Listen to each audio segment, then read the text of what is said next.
Alors non, c'est pas une nouvelle balado, c'est encore, pour une deuxième semaine, l'indicatif de brouillon de culture. Pourquoi? Parce qu'Hélène Faradji est là! Ah, salut Fred! Salut Hélène! Ça va bien? Ouais, alors on se fait une discussion cinéma aujourd'hui. Oui. On profite de l'été pour être plus relax dans le format. Puis j'aime beaucoup ce thème qui a été composé par Émile Côté, oui, que je il salue, est très très chouette. qui est un jeune étudiant en son bravo Émile. au collégial. Et il a fait les deux thèmes, celui de la balado régulière. Et le premier qu'il a fait, il y a quelques années, c'est celui-là, Brouillon de culture, qui était dans le fond...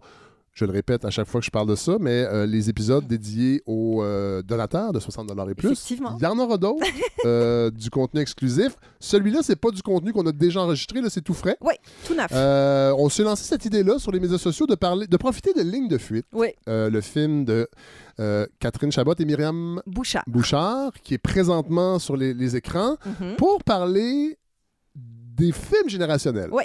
Probablement, si ça existe pas, c'est parti d'un article de Mario Girard dans la presse qui lui dit, avant d'aller plus loin, on va mettre un extrait tout de suite pour se mettre en situation, puis après ça, on va parler de tout ça. Puis, comment ça avance? C'est la construction? Oui, ça va bien. Bon. Moi, tant que le monde va aller à la ciel, m'avoir de la job. Avez-vous hâte de rencontrer ma copine? Oui. Est-ce carré, ma chum? Non, mais je me demande comment tu te sens quand t'as pogné le bon numéro dans le sac à face. Tu sais, t'es comme millionnaire génétiquement. Puis je me dis, est-ce que tu peux vraiment être malheureux? Non, je pense pas. Ben voyons donc, c'est n'importe quoi. C'est comme si tu me disais que parce que moi je faisais de l'argent, je pouvais jamais être malheureuse. Ou toi, parce que t'es une vedette, que tu peux pas être déprimée. Non, mais on peut plus dire ce qu'on veut. J'ai peur, tous aux abris. Ou tu sais, regarde Audrey pour le fun. Exemple, Audrey, comme... C'est sûr qu'Audrey a fait des rapports d'impôts. Ah, non, tu comprends ce que je... Bon, on a entendu beaucoup la bande-annonce, alors il me restait une minute, mais... On peut plus rien dire. Non, on peut plus rien dire. Bon, ben, c'est ça, on s'est écrit parce que moi, je suis allé voir la pièce Oui, moi à aussi. l'époque. Après ça, j'ai vu... On a reçu Catherine. On a reçu Catherine au début, je pense, de la saison 1 de la balado. Encore en public. Oui, voilà, à ma brasserie. Et j'étais allé voir le film. J'avais des appréhensions qui ont été confirmées. Oui. Après ça, j'ai lu les critiques le lendemain dans les journaux. J'ai senti que j'avais pas vu le même film. Après ça, Mario Girard a fait un texte intéressant où il dit d'avance qu'il est ami avec Émile Gaudreau, qui a participé. Oui, qui est co-scénariste et producteur du film. Voilà. Bon, ce qui n'empêche pas Mario Girard de... je dis pas que ça aurait dû l'empêcher de dire que c'est un bon film, mais je trouvais quand même que c'était un peu l'idée... En fait, il disait... Ne vous méprenez pas, c'est pas un film générationnel. On le compare au déclin de l'Empire américain, ce qui a été utilisé dans la promotion. Oui. Il n'y en a pas vraiment, ça n'existe pas, les films générationnels. Il dit, dans le fond, c'est bon pour toutes les générations. Moi, je me suis reconnu dans les personnages. Il voulait casser cette idée-là. C'est pour ça que quand j'ai lu le texte de Mario Girard, je me suis dit, j'aimerais ça entendre Hélène là-dessus. Ouais. Qu'est-ce qu'elle en pense? On fait des recherches sur Internet sur les films générationnels. Ouais. On en trouve. Ça existe. Donc, Mario Girard est un peu dans les pétates. Ben, je dirais pas qu'il est dans les pétates parce que c'est assez difficile à définir en fait ce que c'est qu'un film générationnel. Est-ce que c'est simplement il y a des personnages d'un même âge, d'une même génération, d'une même facture socio-politique? Non, ça va un petit peu plus loin que ça et en même temps c'est plus complexe que ça. Mais peut-être juste pour rappeler pour ceux qui n'ont pas vu Ligne de fuite, c'est trois amies, femmes, qui se retrouvent pour un souper avec leur conjointe. Elles ont dans la fin vingtaine, début trentaine, quelque chose comme ça. Il y en a une qui est chroniqueuse radio. Il y en a une qui... Ça, c'est Léane. C'est Léane Labrèche d'Or. Il y en a une qui vit en banlieue avec son chum, qui a une petite vie sans grandes envergures. En fait, ça, c'est... C'est Catherine Chabot. En fait, ils sont tous nés à Saint-Georges-de-Beauce. Voilà, c'est ça. Même le personnage de Mariana Mazza. Oui. Non, elle est fille d'immigrants. On sent pas la Beauceronne. Non, pas tout à fait. Il y a une petite... Donc, Catherine Chabot qui partage sa vie avec un entrepreneur en construction. Eux sont encore à Saint-Georges-de-Beauce. Exactement. Et Mariana Mazza, donc, qui joue une fille qui a réussi en affaires, qui est amoureuse d'une artiste. Et donc, tout ce beau monde-là va à la fois se retrouver et s'affronter.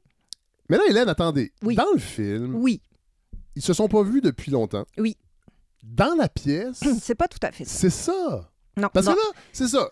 J'aimerais ça qu'on discute aussi du transfert d'une œuvre théâtrale au cinéma. Ben, c'est toujours difficile. Oui. Parce que ce qui compte dans une pièce théâtrale...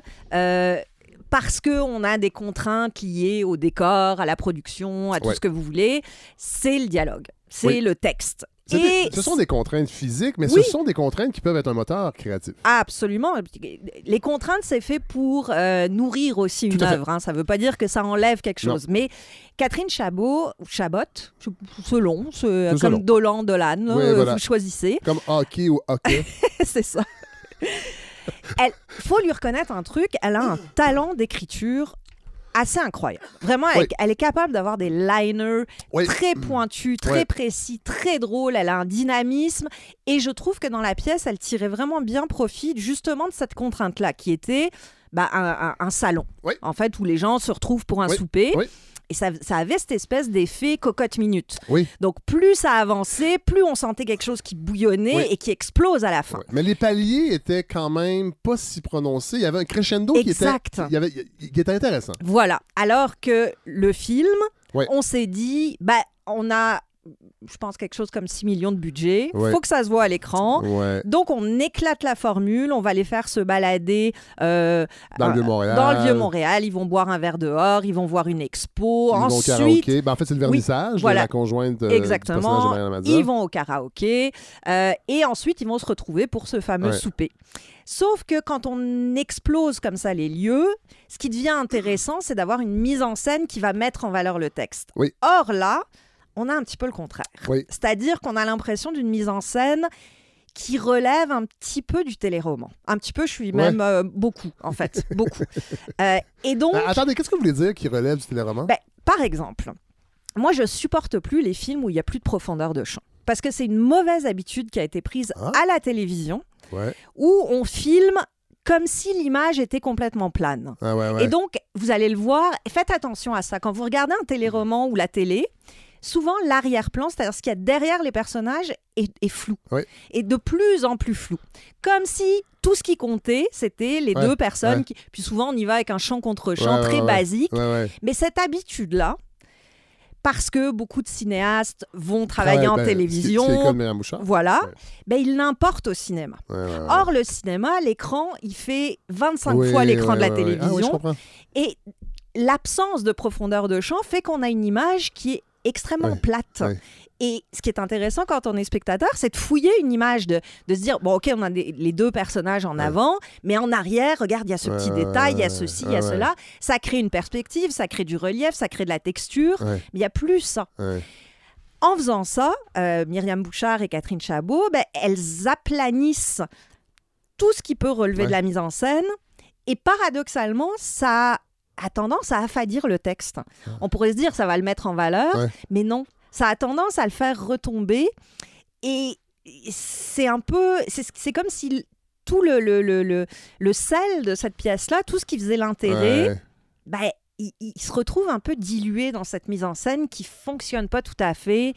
Je comprends l'idée d'avoir voulu mettre les personnages dans d'autres situations. J'ai l'impression, Hélène, aussi que... c'est Denise Robert qui produit. Je ne suis pas dans sa tête de productrice, mais j'ai l'impression aussi qu'on a décidé de pas maintenir le huis clos tout le long du film par peur que les amateurs ne viennent pas voir le film. Parce qu'on le présente comme un film intellectuel, mais ça n'en est pas vraiment un. Non, c'est un film drôle, c'est une comédie d'abord et avant tout. Il y a quelques répliques. Deleuze, autant dans la pièce, moi je trouvais qu'on n'approfondissait pas la pensée de Gilles Deleuze, alors qu'on prête le titre, Ligne de fuite vient de c'est une idée de Gilles Deleuze. On a eu peur d'aller trop loin dans l'intellectualisme. Puis ça, c'est très québécois, là, cela dit. C'est pas bon.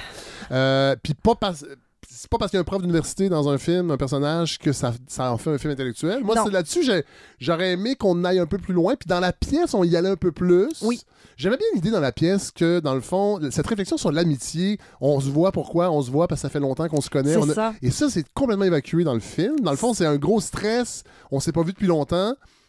Et j'ai senti aussi que, à un moment donné, il faut qu'il y ait un crescendo qui est présent dans la pièce. Et là, on le garoche un peu. Et là, ça explose tout d'un coup. Puis là, on comprend plus pourquoi tous ces personnages se mettent presque à se détester. C'est vrai. Ceci dit, encore une fois, moi, je souligne le travail d'écriture de... Je pense que c'est une formidable scénariste. C'est peut-être pas encore une metteuse en scène de cinéma. Mais c'est sa première c'est une co-réalisation. Mais... Et Robert Morin nous a déjà dit dans son dernier livre que les bailleurs de fonds institutionnels mettent de l'avant aussi des budgets pour que les vedettes deviennent réalisateurs, réalisatrices. Bon, j'ai l'impression qu'on est devant ce cas-là. Voilà, je pense qu'on veut... En tout cas, l'industrie du cinéma aime beaucoup Catherine Chabot, puis veut lui donner les moyens d'eux. Mais il y a des choses quand même qu'elle réussit à faire et qui ne tombent pas dans le cliché et qui m'ont semblé assez intéressantes. Par exemple, elle ouvre son film avec une scène de cunnilingus. Depuis quand c'est pas arrivé dans le cinéma québécois en particulier? Les scènes de sexe en général dans le cinéma québécois sont complètement évacuées. C'est vrai. Comme si on était parfaitement asexués, alors que, non. Enfin, je veux dire... Je ne sais pas pourquoi. La sensualité, la sexualité font pas partie tant que ça du langage cinématographique québécois. Elle y va. Ça, c'est le fun. Puis aussi... il y a cette scène de karaoké, justement, où les 3 filles vont chanter ensemble, vont avoir un moment de complicité, un rare moment de complicité. Et en voyant ça, je me disais, c'est pas si fréquent qu'on voit des femmes avoir du plaisir ensemble dans notre cinéma, même dans notre fiction en général. C'est souvent quelque chose qui est réservé aux hommes. Fait que pour ça, il y a quand même beaucoup de belles choses dans le travail de Catherine Chabot, mais effectivement, dans ce transfert vers le cinéma, il y a quelque chose qui s'est un peu affadi. Puis... Mais attendez, là, Hélène. Moi, j'ai pas vu Babysitter de Monia Chokri.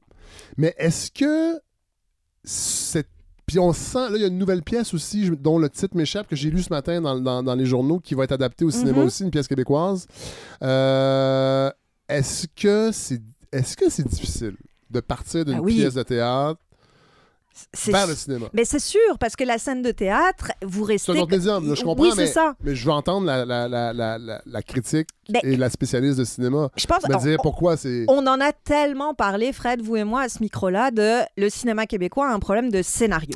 Et ils le savent aussi bien que nous. Et donc, qu'est-ce qu'ils ont fait? C'est d'aller voir ceux qui écrivent, les dramaturges. D'où cette espèce de vite des pièces de théâtre, parce que c'est des gens qui savent écrire avec justement des contraintes d'espace, des contraintes de temps.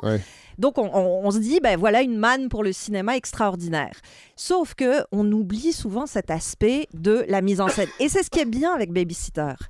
Mais c'est le problème inverse, j'ai envie de dire. C'est-à-dire qu'on a une mise en scène qui est éclatée, qui est inventive, qui est formidable, mais qui a peut-être tendance à prendre un peu le pas sur le récit lui-même. Et c'est drôle parce que je voyais Babysitter et je me disais, mais comment ça... Moi, être productrice...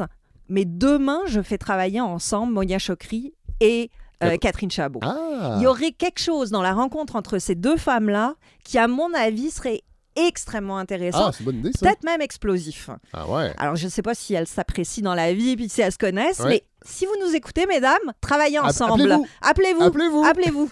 Ce sera le fun. Cela dit, c'est intéressant ce que vous dites, Hélène, par rapport à ça. Le fait qu'on ne voit pas beaucoup de femmes avoir du plaisir entre elles, sans que ce soit pas érotisé, parce que c'est souvent ça. Bon, voilà. Et là, je veux parler des critiques. C'est un thème récurrent à la balado, la critique au Québec, parce que moi, j'ai trouvé que c'était un bon film, mais sans plus. Voilà. Le lendemain, j'avais hâte de lire les critiques en gardant en tête cette idée de c'est difficile d'avoir la critique. On avait parlé avec Mélika Abdelmoumen.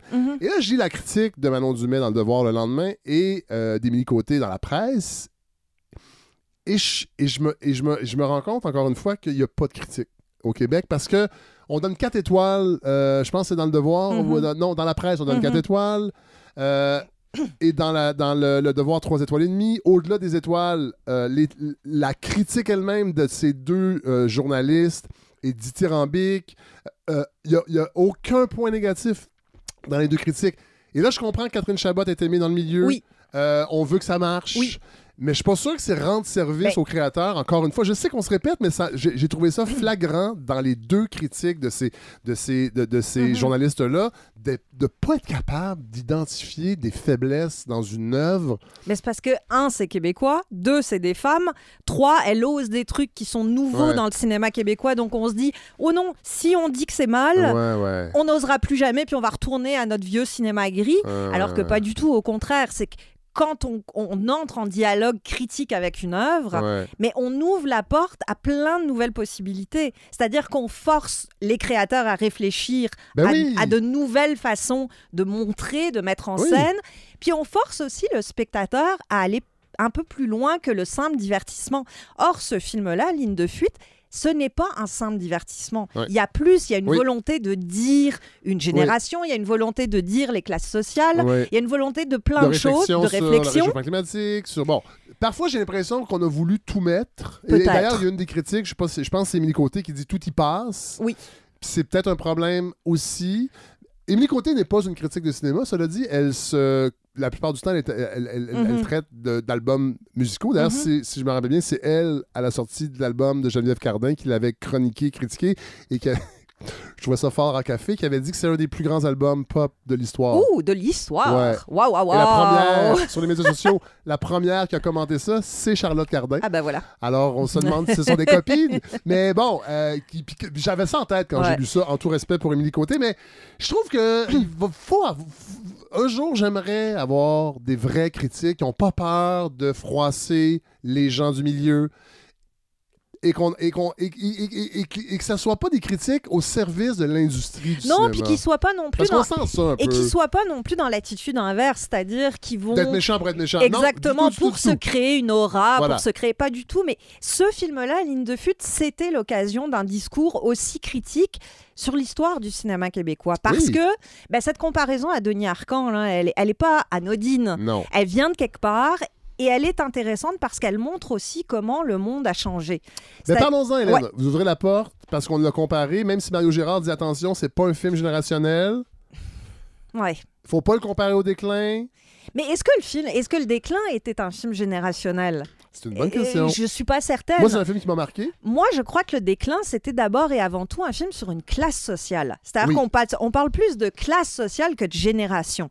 On parle de la bourgeoisie. Oui. Hein? Oui. Alors que Ligne de fuite, lui, va plutôt avoir une approche d'hétérogénéité des classes sociales. Oui. Hein? On a la la classe de la réussite financière, puis la classe, disons, hip mais pauvre. Oui, voilà. Appelons ça comme ça. Bobo. Voilà, c'est ça, mais pauvres, qui ouais. n'ont pas de moyens. Et c'est le clash des classes sociales qui va justement créer cette espèce de discours sur où est-ce qu'on en est aujourd'hui, on est complètement perdu. C'est un film qu'on sent aussi beaucoup réécrit pendant la pandémie, c'est-à-dire que les divisions sont plus fortes que jamais, alors qu'au temps d'Arcand, au temps du Déclin, il y a une homogénéité et il y a surtout cette idée d'une hiérarchie, c'est-à-dire c'est pas juste la bourgeoisie, c'est la bourgeoisie qui est au-dessus du reste. Là, dans Ligne de fuite, on est passé à autre chose, c'est-à-dire que oui, maintenant on est peut-être tous à peu près au même niveau, sauf qu'on n'est plus capable de se parler. Avant, on était entre nous. Maintenant, on essaye de se mélanger, mais on n'y arrive pas. Donc, bon, c'est deux constats assez désespérés sur le monde, d'accord? Mais il y a quelque chose dans le discours, ou en tout cas dans la façon dont on perçoit les classes sociales, qui a beaucoup évolué de l'un à l'autre et qui dépasse la question des générations. Parce que souvent, les films générationnels... Qualifions-les, là. C'est quoi exactement un film générationnel? C'est assez difficile. Alors, moi, j'ai l'impression qu'il faut d'abord distinguer les films générationnels et les films dont les générations s'emparent et qui en font des films cultes, des films emblématiques. Hein, donc, évidemment, Les Nuits Fauves de Cyril Collard, qui avait... Sorti en fin des années 80 ou de... Oui, c'est ça, 90, dans les années 90, qui était donc sur le sida et qui vraiment avait été embrassé par les vingtenaires comme un espèce d'emblème de ce désespoir qui était lié justement à l'épidémie de sida. Et tout le monde s'était un peu reconnu là-dedans. Il y avait quelque chose d'assez nihiliste aussi. Bon, Trainspotting, même chose. Hein, c'est ma génération, ça. C'est ça. Mais c'est devenu l'emblème. C'était pas prévu pour être un film représentant une génération, mais une génération qui est la génération électro. Qui s'en est emparé.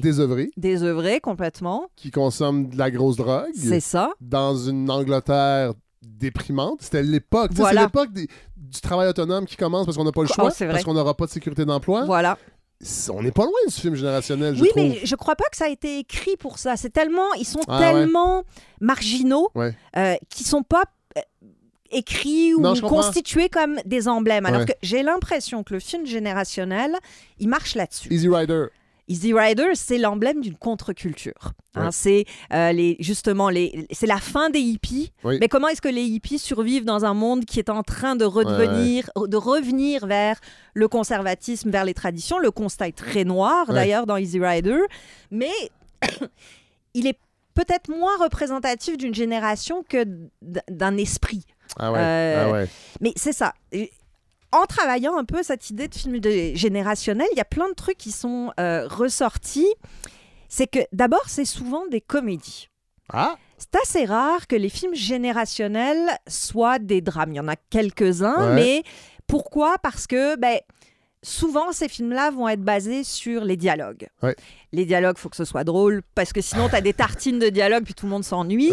Mais ça aide à créer cette appropriation par une génération d'avoir des dialogues cultes. Je pense qu'on répète, qu'on se répète entre exactement, nous, qu'on reconnaît, mais qui vont pas s'adresser aux autres générations. Hein? Des exemples. Fuck René Lévesque dans Ligne de fuite. C'est tout court, c'est tout simple, mais ça marche. D'ailleurs, ce discours-là de l'anglophone sur les Québécois est pas du tout dans la pièce de théâtre, ou en tout cas... il est moins mis de l'avant. Il est moins mis de l'avant. Et je l'ai trouvé intéressant parce que c'est un moment donc où la copine artiste anglophone de Mariana Mazza pète un plomb parce qu'elle en peut plus de ces petits Québécois qui méprise sa blonde. Exactement, qui la méprise, qui arrive pas à lui faire une place, et elle explose dans un discours contre ce nationalisme québécois qui est plus excluant. Et c'est assez jouissif, mais surtout je trouvais ça intelligent parce que ça montre aussi à quel point nous, quand on se regarde, on a tendance à rendre ça joli, même si c'est drôle. Mais là, ce qu'elle montre, c'est à quel point les Québécois peuvent être horripilants pour les autres. Et ça, on le voit rarement. Hein? On a rarement ce discours de l'extérieur sur nous. Mais bref, donc oui, des dialogues cultes, quelque chose dans lesquels une génération peut se reconnaître. Deuxième truc, donc comédie. Deuxième truc, c'est que c'est souvent lié à la jeunesse. Il n'y a pas de film générationnel de soixantenaire ou d'octogénaire. Mais ça pourrait être intéressant. C'est vrai. Mais peut-être que c'est moins le fun. Pourquoi? Parce que tous ces films-là, en général, sont basés sur la même idée, c'est-à-dire de montrer une jeunesse qui s'émancipe des modèles traditionnels mis en place et qui se rebelle contre l'autorité. Hein, donc souvent, tu as dans cette espèce d'effet de génération... quelqu'un qui va prendre le pouvoir à la place d'eux, qui va essayer de trouver sa place dans le monde, mais en se débarrassant de ce qui a été mis de l'avant avant, justement. Et ça, donc comédie plus film de jeunes, appelons ça comme ça, ça fait que souvent, les films générationnels sont basés sur des archétypes. Et c'est pour moi, là, la grande différence entre Ligne de fuite et Le déclin. Je vais essayer d'être claire, parce que j'y réfléchis en même temps que je vous en parle, mais les films générationnels vont avoir tendance à créer des personnages archétypaux. Parce que ce sont des jeunes. Or, on se complexifie avec l'âge. Souvent, les jeunes ont tendance à se raccrocher à des modèles qui sont ceux de la pop culture, peu importe. Donc, dans Ligne de fuite, c'est assez clair, justement, la chroniqueuse média. La comptable plate, son chum un peu niaiseux. Exactement. Mais qui est quand même un gars de la construction. Le bobo un peu éthéré. Exactement. Donc, ces archétypes sont là, alors que dans Le déclin, on n'est pas tout à fait là-dedans. On est plus dans on est dans le film d'amis. En fait... Il y a presque un côté Friends. Ça aussi, c'est un genre cinématographique. C'est ça. Mais le film d'amis, le film générationnel, c'est un peu dans les mêmes eaux, mais il y a des nuances, il y a des différences. Puis je pense que ça tient à ça. Puis d'exploiter des archétypes, ça peut être très le fun, ça peut être très drôle. Mais je pense que c'est aussi ce qui marque l'aspect générationnel. Donc, plus vous pouvez dire d'un personnage, c'est le bobo, c'est l'intello, plus vous êtes face à des archétypes représentatifs d'un film de génération. Alors que quand vous êtes devant des personnages qui sont plus complexes que ça, qui sont nuancés, qui sont... même dans une réunion d'amis, plus vous êtes justement dans un film... soit d'amis, soit qui a un autre but que de représenter les générations. Cela dit, Ligne de fuite aborde des sujets qui sont confrontants pour une génération, pour la première fois. C'est-à-dire le réchauffement climatique.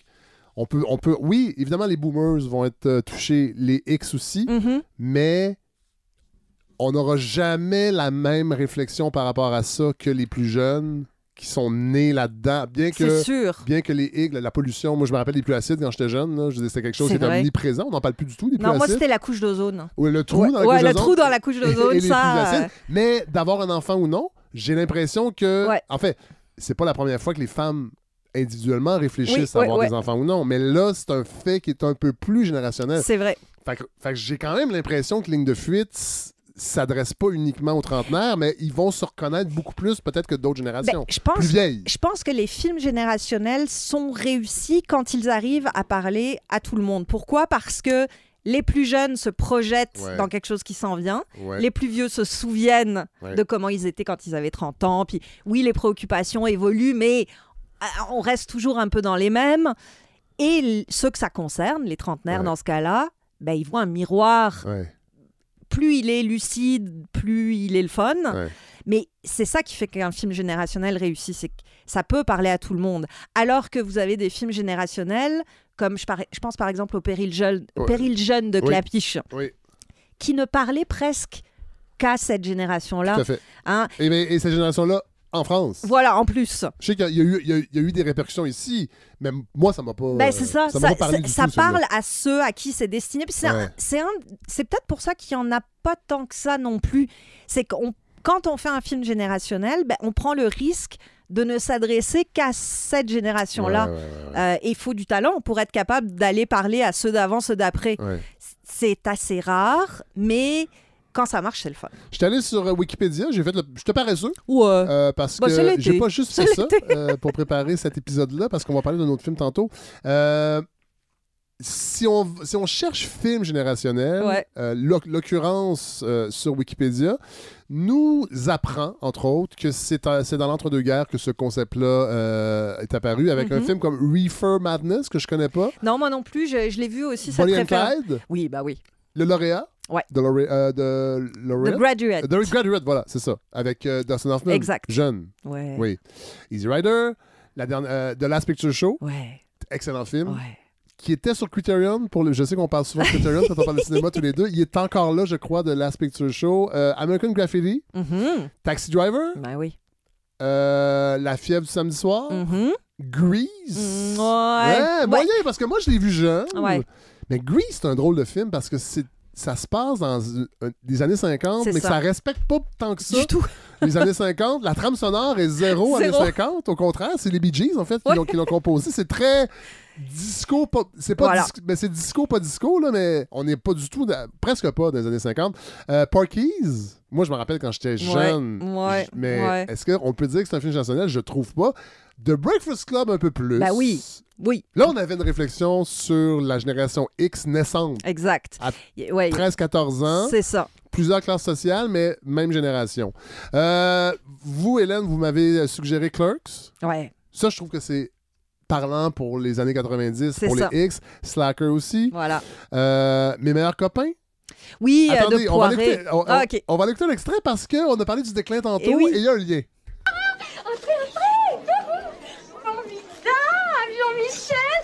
Je suis tourneboulée. Comment vous avez trouvé le show? Fantastique. Tu nous as électrisés. C'était bouleversant, sincèrement. Oui, d'accord. C'était pas mal. Vraiment pas mal. C'est génial, tu veux dire. Dis donc, ton band est étourdissant. Oui, mais Antoine n'est pas là? Non, parce que non. Il y a un journaliste de Libé qui veut t'interviewer. Ouais, tout à l'heure, OK? Bon, tu vois, je vais avec les copains. Bien, Jean-Michel. Salut, bonsoir, monsieur. Là, on est en train de faire de la business, alors tu viens, te discutes pas. Mais lâche-moi, tu me fais mal. Arrive. Oh, tu me fais chier. Attends.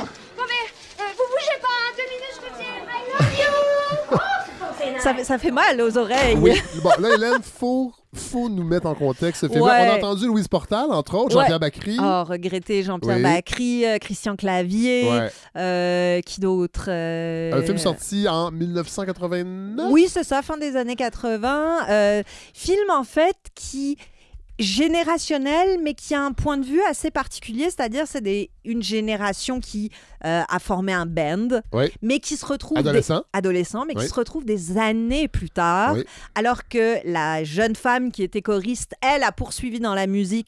C'est Louise Portal. C'est ça, avec son impresario, avec son faux accent québécois. Ben oui, qui est un accent de paysan. Oh, je sais. Oh. Qui est un accent breton paysan. Pourquoi? Genre, je sais pas trop, là, mais... Aïe, aïe, aïe, aïe. Bon, en tout cas. Mais bref, donc elle a continué et tous les autres, se sont rangés plus ou moins. Il y en a un qui est devenu chef d'entreprise. Ils ont des petites vies. Puis bon, c'est les retrouvailles. Et il y a peut-être plus une réflexion sur la perte des idéaux. Parce que souvent, les générations, c'est ça qu'on disait tout à l'heure, c'est que c'est relié à la jeunesse. Donc, c'est l'occasion d'aller farfouiller du côté de l'idéalisme, des valeurs très intenses, le bien, le mal très, très clair. Mais évidemment, plus on vieillit, plus ça se complexifie, plus ça devient... Il y a une trahison de ce qu'on était, des idées. C'est pour ça qu'on n'a pas de film générationnel de gens âgés, parce que ça serait souvent ça. C'est ça. On est souvent dans... Et Le Déclin, c'est un bon exemple. Voilà, exactement. Et ses suites. En fait, Mes meilleurs copains, c'est aussi un film sur l'embourgeoisement. Qu'est-ce qui arrive quand, à 20 ans, tu rêves de devenir une rockstar, puis que la vie, ou en tout cas le manque d'ambition, ou peu importe, te ramène un peu sur le plancher des vaches. Puis l'amertume, les désillusions, le cynisme, tout ça, c'est des ingrédients qui viennent nourrir ces films-là, mais oui, qui sont générationnels, mais avec cette idée pas d'un jugement, mais au contraire d'une trahison de ce qu'a été une génération. Donc, et c'est intéressant de voir Louise Portal, parce qu'elle a eu une mini-carrière en France. Oui, parce qu'elle a fait un autre film aussi, La Crise. Oui, c'est ça, La Crise de Colin Serrault. Aussi. Et je trouvais ça drôle dans Les meilleurs copains de la voir chanteuse, parce qu'elle a fait ça aussi dans les années 80. Elle a fait des albums. C'était cette espèce de courant avec Joe Bocan, des comédiennes chanteuses. Exact. Très, très, très lyriques et très théâtrales. Théâtrales. Des albums qui sont durs à trouver aujourd'hui, à part vinyle usagé. Ils n'ont pas été numérisés. Ça serait intéressant. Parce qu'il y avait eu... C'était pas des grands succès, les albums de Louise Portal, mais moi, je me rappelle quand j'étais jeune, c'était une proposition différente dans les prestations qu'elle faisait dans les émissions de télé, puis les extraits qu'on voyait sur scène. C'était très théâtral, puis je trouvais que j'en garde un bon souvenir. Ce serait le fun que ce soit remis de l'avant, tout ça. Tout à fait. Bon, je veux qu'on parle d'un autre film. On l'a peut-être déjà fait. Là, ça se peut que les auditeurs disent « il parle encore de ça », mais corrigez-moi, mais il semble que non. On va aller écouter tout de suite un extrait avant d'en discuter. What do you want to know for? Can you and your brother drive 2 cars down to Aintree Forest? Drive them down there for what? Well, me and my buddy here, we're going to take a canoe trip down to Kahulawasi. We'd like to have them cars in Aintree when we get there. Be there by Sunday noon. Canoe trip? That's right, a canoe trip. What the hell you want to go fuck around that river for? Because it's there. It's there, all right. You get in there and can't get out. You gonna wish it wouldn't. Alors, j'ai pas choisi la chanson du banjo parce que, non, effectivement. Alors, c'est le film Deliverance de John Boorman. François Lévesque, c'est une série, je pense, estivale, en devoir. J'adore ça. Pour vrai, d'utiliser... A posteriori? C'est le titre? C'est ça, d'utiliser l'été, justement, qui est une période un peu creuse. D'ailleurs, petite réflexion comme ça en passant. Avant la pandémie, l'été était redevenu une grosse période de cinéma. C'est vrai? On sortait des super films. Je sais pas, ils investissaient beaucoup sur l'été. On dirait que la pandémie a tué ça, puis on revient comme il y a 10 ans, où l'été, c'est la saison morte. Il n'y a rien du tout. Non. On s'ennuie beaucoup. Il y a même les gros films. Moi, je compte ça, je l'ai dit à la balado. On continue les épisodes. Les gens réfléchissent encore. Exact. On fait pas juste parler de polar. Non, c'est ça. C'est pas parce qu'il fait chaud qu'on est obligé de s'ennuyer. Et donc, François Lévesque a eu cette très belle idée d'utiliser cette période plus creuse pour revenir sur des films qui ont marqué l'histoire sans nécessairement de prétexte de promotion ou commercial. Fait que c'est formidable. Puis effectivement, il a décidé de mettre de l'avant Délivrance. Qui est un grand film que j'adore. Je pense qu'on a déjà parlé un petit peu, mais c'est pas grave. Je m'en fous. Faut en reparler parce qu'il faut que les gens voient ce film. Qui, je crois, est disponible sur Netflix. Netflix. Est-ce que je me suis trompé? Je me suis trompé. Mais il est facilement trouvable. Oui, il est facilement trouvable. Donc, 1972, ouais. de John Boorman avec John Voight, qui joue le rôle d'Ed Gentry, Burt Reynolds, Ned Beatty, que je connaissais moins, Ronnie Cox. Donc, c'est quatre urbains qui partent en voyage dans les Appalaches, mais dans les profondeurs, vraiment, des Appalaches, pour aller descendre une rivière qui bientôt sera harnachée pour en faire un barrage. Donc, c'est une des dernières... Fait qu'il y a toute cette réflexion-là aussi sur la nature sauvage, les dernières rivières qu'on touche pas avant que, dans le fond... Et on l'harnache pourquoi? Pour alimenter la ville d'Atlanta. Fait qu'il y a toute une réflexion aussi. Et je trouve que ce film-là vieillit bien. Ça, c'est un grand... C'est le gage des grands films. Parce que il s'arrime au temps d'aujourd'hui. Complètement. Parce que, évidemment, le viol est une notion importante dans ce film-là. Je ne veux pas trop divulgacher de choses, mais bon, il y a un viol qui est assez inédit parce que c'est un homme qui viole un autre homme, chose qu'on a peu vue au cinéma. Effectivement. On le reprend dans Pulp Fiction, d'ailleurs. C'est un des clins d'œil de Pulp Fiction à Délivrance. C'est vrai. D'ailleurs, François Lévesque, je crois, en parle aussi dans son extrait. Je ne suis pas sûr, mais il me semble que oui. Et aussi, on considère que de détourner cette rivière, c'est un viol aussi. Fait qu'il y a peut-être une réflexion aussi sur quand les hommes, entre eux, parlent de viol... puisqu'ils n'en seront probablement jamais victimes, ont peut-être une certaine... comment je pourrais dire? Ils en parlent peut-être de façon un peu détachée. Et c'est drôle parce que ça rattache à l'actualité avec ce candidat du Parti conservateur qui disait que, dans le fond, se faire vacciner, c'est aussi un viol. Et c'est encore un homme qui utilise un mot qui a une charge tellement grande. C'est ça. Et je trouvais que Deliverance aussi, il y a cette réflexion-là. Et c'est aussi 4 hommes avec leur propre dynamique. Burt Reynolds, évidemment, qui fait macho. Le gars avec... Il est pas très gros, mais c'est comme le gros chubby. Du groupe. Dont on se moque. Bien sûr. Évidemment. T'as l'espèce d'intello musicien qui admire un peu le macho, mais qui est capable de prendre sa place. Et arrive deux ruraux. Fait qu'il y a toute cette réflexion-là aussi. Oui, c'est un film sur la virilité, sur les subtilités, les nuances, la complexité de la virilité, qui effectivement arrive donc en 72, c'est-à-dire un moment où la notion de viol masculin est pas... Bon, il y a eu Macadam Cowboy, peut-être un ou 2 ans avant, ou en tout cas dans ces eaux-là, qui parlait de prostitution masculine. On est dans cette période du cinéma américain qui change complètement, c'est-à-dire après les grands studios des années 40, 50, même 60, arrive cette nouvelle génération qu'on appelle le nouvel Hollywood, dont vont faire partie Boorman, évidemment, Scorsese, De Palma, ils vont tous être là, et ils vont instaurer une nouvelle façon de faire du cinéma qui se rapproche de la vérité, qui se rapproche de la réalité. Donc on va tourner dans des décors naturels, on oublie les studios, on va tourner avec des éclairages naturels. Délivrance fait partie de ça, et surtout... Et les cascades, la plupart sont faites sans doubleur, sans doublage. Et Burt Reynolds, entre autres, en fait, et John Voight, parce qu'il y a une question de budget et d'assurance qu'on peut être capable d'aller chercher. Ils n'auront pas d'assurance pour un film auquel les studios ne croient pas. Donc à l'époque, ils ont 2 millions, ce qui est pas énorme pour aujourd'hui. Bon, c'est à peu près 15 millions avec l'inflation. J'ai regardé ça ce matin. C'est vraiment le film indépendant, quoi. Aujourd'hui, un film américain à 15 millions, c'est système indépendant. Ils le font sans... Les studios, ils croient pas. Et le excusez-moi, Hélène. Burt Reynolds. Et pas encore une vedette, je pense, en 72. C'est pas des vedettes. Les studios, ils croient pas parce qu'il n'y a pas de vedette et il n'y a pas femmes. C'est un film d'hommes, complètement. Il n'y a aucune femme ou presque dans le film. Il y a peut-être des figurantes. Mais donc,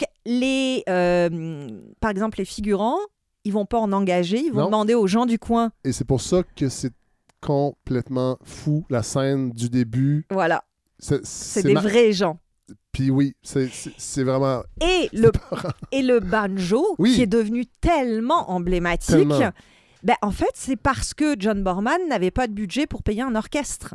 C'est incroyable. Et donc, il dit, on va prendre 2 types qui jouent du banjo et ça devient la scène du cinéma américain qu'on connaît tous. C'est drôle parce que quand vous m'avez écrit en me disant on va parler de Délivrance, tout de suite. Ben oui. Tout de suite. Tout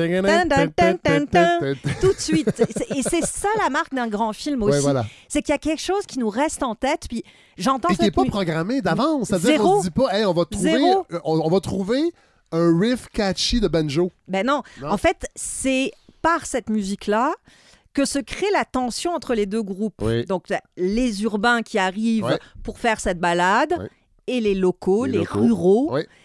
Pauvres, pas éduqués. Les hommes des montagnes. Oui. Avant que les Appalaches deviennent une espèce de Compostelle des Amériques, parce que c'est devenu ça, les Appalaches, il y a des circuits pour marcher longtemps. Là, c'est vraiment c'est white trash. C'est le dernier endroit sauvage en Amérique du Nord. Complètement. Complètement. Puis ce banjo, en fait... Au départ, il n'y a pas grand-chose. C'est juste deux hommes, chacun, dans des deux groupes. C'est un jeune aussi. C'est ça, c'est un jeune. Puis ils vont commencer ils vont se répondre au banjo. Oui. Et petit à petit, va s'installer une tension, quelque chose d'hyper malsain. Et le rural est excellent. Ah, mon Dieu. C'est pas juste les urbains qui viennent regarder de haut. Non, c'est qu'il y a une vraie tension qui s'installe entre les deux groupes juste par cette musique-là, puis qui évidemment va culminer avec ce qui va arriver, et qui vient aussi, c'est ça qui est intéressant, c'est que c'est un film des années 70. Dans les années 70, c'est les premières préoccupations écolo. C'est vrai. On commence à s'y intéresser, mais on s'y intéresse. Le premier choc pétrolier qui s'en vient en 73. C'est ça. Mais ça aussi, il faut réfléchir tout ça. Et on va commencer aussi... En fait, c'est les premières préoccupations écolo, mais l'écologie avec cette idée de... la nature comme un Éden, comme quelque chose d'idyllique qu'il faut retrouver, un paradis perdu. Ouais. Mais ce que dit Borman, ce que dit Délivrance, c'est le contraire. C'est dangereux. C'est que c'est dangereux et ça va contre l'espèce de mythe fondateur de Rousseau qui est celui du bon sauvage. Oui. Et on est dans l'exact contraire de ça, c'est-à-dire c'est pas l'homme est bon par nature, il est innocent, mais la civilisation vient le pervertir et donc il faut un contrat social pour nouer tout ça. C'est le contraire, c'est que l'homme à l'état sauvage est bestial, il est brutal, il est détestable, mais l'homme à l'état civilisé n'est pas mieux. Non. Et ce qui est intéressant, Hélène, aussi, c'est que bon, il arrive ce qui arrive, ce viol. Ensuite, il y a un meurtre. Ouais. Le film ne s'arrête pas là, parce qu'après ça, il y a cette réflexion aussi, parce que dans le fond, les gens de la ville arrivent, sont agressés par la nature, agressés par les habitants, on pourrait dire, entre guillemets, les indigènes de cette région-là, de cette nature-là, mais reste qu'à la fin, ils sont soignés dans cette région-là de façon tout à fait moderne. Absolument. Donc, il y a ces nuances-là aussi. C'est pas seulement, genre, la ruralité est dangereuse. Et est-ce qu'ils vont être capables de s'en sortir? Est-ce qu'ils vont être jugés pour ce qu'ils ont fait? Fait qu'il y a encore, aujourd'hui, avec toute cette réflexion-là sur les agressions non dénoncées, sur le rapport d'une personne agressée ou violée avec le système de justice, on a ça dès 1972 dans ce film-là, mais dans le regard des hommes qui sont victimes. Complètement. Il y a quelque chose... C'est moderne. C'est hyper moderne. Ouais. C'est ça, il y a beaucoup de films de ces années-là, Taxi Driver, tous les films de Scorsese de ces années-là, Macadam Cowboy dont je parlais. Ouais. C'est des films qui, oui, parlent des années 70, mais en même temps ont un discours qui est tellement pensé, qui est tellement provocateur, qui est tellement subversif que aujourd'hui, il fonctionne encore. Et c'est extraordinaire de revisiter ce cinéma-là. Tu sais, justement, c'est l'été, profitez-en, il n'y a rien au cinéma, on s'ennuie. Revoyez-les, tous ces films-là. Les gens ont une petite perche au cinéma du parc. Ben oui, mais ils ont... Deliverance, ils ont déjà fait sûrement. Oui, parce là, qu'ils ont une série... Minuit, les films de Minuit, qui sont des films cultes, ils ont déjà passé Délivrance, mais effectivement, si vous avez la chance de le voir sur grand écran en plus, parce que oui, la nature, mais elle est montrée dans une espèce de beauté sauvage qui est... naturelle. Oui, c'est ça, mais qui est comme au-delà de l'humain. Oui. Puis c'est intéressant parce que Borman a écrit une autobiographie qui est très belle. Ah oui. Où il raconte que c'est un infatigable nageur. Puis tous les matins, il nage des heures et des heures et des heures tout seul dans sa campagne.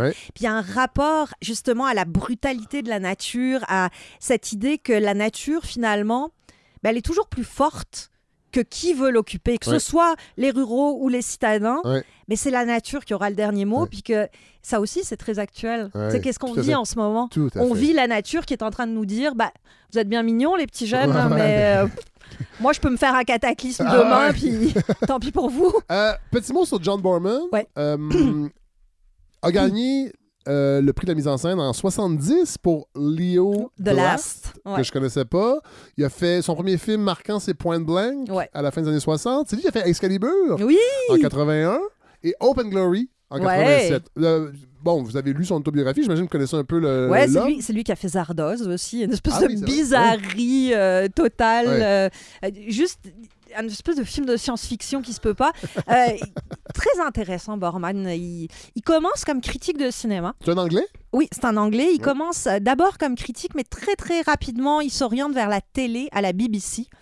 Et donc, il va apprendre à travailler à la fois très rapidement, avec beaucoup de contraintes, avec très peu de budget. Ce qui fait que quand il arrive au cinéma, c'est du pain béni pour les studios qui se disent « Oh, il est capable de tout faire. » C'est génial. Et donc, il fait Zardoz, qui est qu'une bizarrerie. Bon, il y en a des comme ça dans l'histoire du cinéma. Après ça, il fait Leo the Last, qui marche quand même bien, qui a une belle reconnaissance.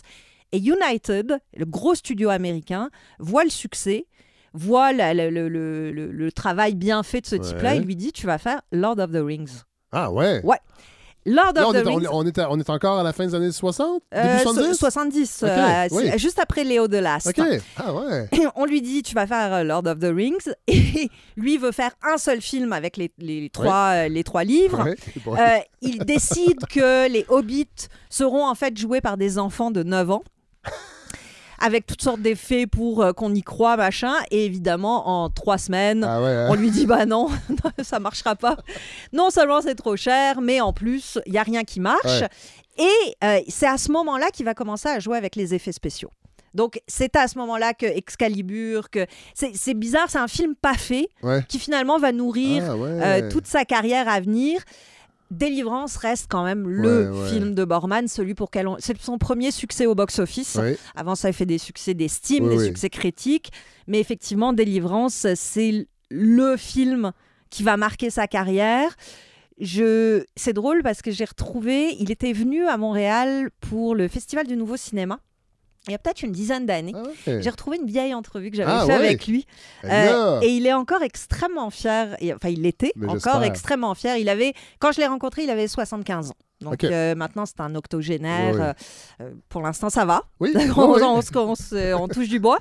Mais lui aussi continuait à penser qu'Excalibur, c'était vraiment un de ses films les plus... pas Excalibur, Délivrance. C'était vraiment un de ses films... Parce que le succès a surpris tout le monde, en fait. C'est ça qui est étonnant. Puis ça a lancé Jon Voight. Ça a vraiment établi avec des ingrédients qui n'étaient pas ceux d'un succès, quoi. Non. C'est ça qui est extraordinaire. Il faut revoir ce film-là, absolument. Merci Hélène, ça fait longtemps qu'on n'avait pas fait ça, une discussion au cinéma. Ça fait du bien. On va en refaire pour la saison 5, parce que vous allez revenir à la saison 5, on en a parlé juste tantôt avant d'enregistrer. Bon, là, on recule un peu. Normalement, je mets des chansons là, ces temps-ci à la fin des épisodes. Et là, j'avais envie de finir avec un extrait, mais qui est très long, puis je voulais pas le mettre pendant la discussion parce que ça aurait cassé le rythme. Il dure 2 minutes 17. C'est presque une petite chanson. On a parlé du déclin tantôt. C'est possiblement ma scène préférée de tout le cinéma. Pas seulement le cinéma québécois. J'en parle tout le temps, puis c'est drôle parce que cet acteur-là, il a fait une autre scène qui est pour moi peut-être la plus grande des grandes, mais celle-là aussi. Alors, j'en dis pas plus. Je vous laisse avec ça. Puis nous, Hélène, on se retrouve très bientôt pour encore parler de cinéma. Peut-être avec une 3e personne éventuellement. Qui sait? Vous aviez dit, vous pourriez inviter Catherine Chabot. C'est vrai, on aurait pu le faire, mais c'est l'été. Je me disais, ça va peut-être être compliqué, ça va être long. Puis je voulais qu'on fasse cette discussion-là, mais je pense que les discussions, ça va en prendre plus pour la saison 5, comme ça, puis on va en faire. Alors, je vous laisse avec cet extrait, puis on se retrouve sûrement la semaine prochaine. Les auditeurs. On verra. C'est l'été. Je fais ça bien organique, puis j'aime ça comme ça. Au revoir. Mario, je pense que t'as pas rencontré Dominique, Louise et... Bonjour, Mario. Et Daniel. Salut. On va te faire une place. Tu vas prendre une tranche de coulibiac? De quoi? C'est un pâté au saumon, mais je remplace le saumon par de la truite. Tu vas voir, c'est très bon. C'est une recette russe. Non, non, j'aime pas le poisson. Un fromage, peut-être. J'ai du Stilton. Non, j'ai pas faim. Mais t'as pas mangé. Prends un peu de vin, au moins. T'as pas de la bière? Oui, attends.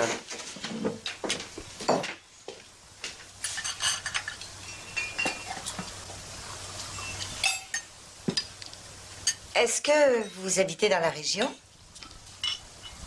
C'est à moi que tu parles. Vous habitez dans la région? Non. D'ailleurs, quand tu dis que je vais vieillir seul, c'est peut-être pas vrai. Je vieillirai peut-être pas. Le cancer du poumon, la crise cardiaque, ce sont les femmes qui vivent vieilles, pas les hommes. Ça n'a pas tendance à s'égaliser maintenant? Non, c'est le contraire. L'espérance de vie des femmes est rendue à 78 ans. Les hommes sont à 70. L'écart augmente un peu chaque année. C'est ça, au fond, le changement auquel on s'habitue pas. Il y a à peine 2 siècles, les femmes mouraient à 36 ans en moyenne. Oui, c'est vrai que quand tu regardes les textes, c'est toujours rempli de veufs, de veuves, d'orphelins, d'enfants du 2e lit. Tout ça a complètement disparu en un siècle. C'est incroyable. Ouais, c'est assez, je vais t'attendre là. On n'a pas fini de manger. Ah ouais, il se passe rien ici. On est entre amis, on discute. Des intellectuels, ça parle. C'est rien que ça que vous faites, parler. L'après-midi, les gars ont passé le temps à parler de cul. Moi, je pensais arriver ici d'énergie. Ben non, de gros fun, c'est le tarte au poisson. Qu'est-ce que tu nous suggères? Elle, quand elle me fait bander, je la fous. Je me pose pas de questions. Si tu penses de ça, toi?